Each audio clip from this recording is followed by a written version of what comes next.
ඒ වගේම දෙවියෝ පින් කරන අයටත් හරි කැමතියි. මොකද දෙවියෝ ගාව පුදුමාකාර ධර්ම ගරුත්වයක් තියෙනවා. ඒ නිසා පින් කරන අයට, සිල් රකින්න අයට දෙවියෝ පුදුම විදිහට ප්‍රිය කරනවා. ඒ ප්‍රිය කිරීමේ එක කාරණාවක් තමයි පින් හොඳට රැස් කරන අය දෙවියන්ට පින් දෙනවා. එතකොට ඒ අයට සම්පූර්ණ පින් ලැබෙනවා. ඒ නිසාත් මිනිස්සුන්ට හරි කැමතියි.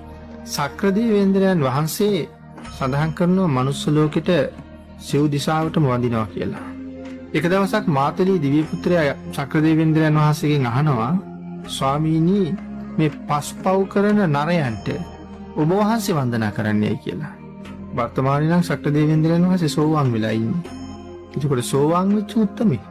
පස්පව් කරන නරයන්ට ඔබ වහන්සේ වඳින්නේ ඇයි කියලා සඳහන් කරාම සක්‍රදේවේන්ද්‍රයන් වහන්සේ මෙහෙම ප්‍රකාශයක් කරනවා. මාතලී මම පව් කරන නරයන්ට වඳිනව නෙමෙයි. යේ ගහට්ටා පුඤ්ඤකාරා සීලවන්තෝ උපාසකෝ ධම්මේන දාරං පෝසෙන්ති තං නමස්සාමි මාතලී.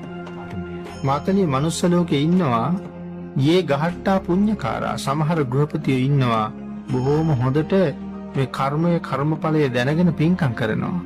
යේ ගහට්ටා පුඤ්ඤකාරා සීලවන්තෝ උපාසකෝ, බුදු පියාණන් වහන්සේ දේශනා කරපු ආකාරයෙන්ම හරියටම සරණ ගිහිල්ලා පන්සිල් ආරක්ෂා කරන අය, පොයට අටසිල් ආරක්ෂා කරන අය, මෙන්න මේ සිල් ආරක්ෂා කරන උපාසකවරු ඉන්නවා.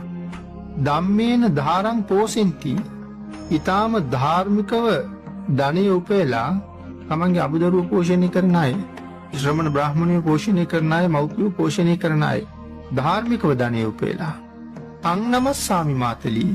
මාතලී ආන් ඒ අයට මං වඳිනවා. උතුම් ධර්මය. සක්‍රදේවේන්ද්‍රයන් වහන්සේ එහෙම ගරු කරලා තියෙනවා මනුස්ස ලෝකෙ සිල් ගුණ තියෙන අයට.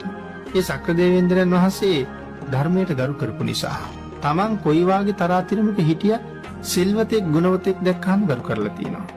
ඒ කාරණාව දෙවියන් මිනිස්සුන්ට ගරු කරනවාද කියන කාරණාව විසඳ ගන්න අපිට හොඳ අවස්ථාවක්. පේජ් එකට ෆලෝ කරලා අපිත් එක්ක එකතු වෙන්න.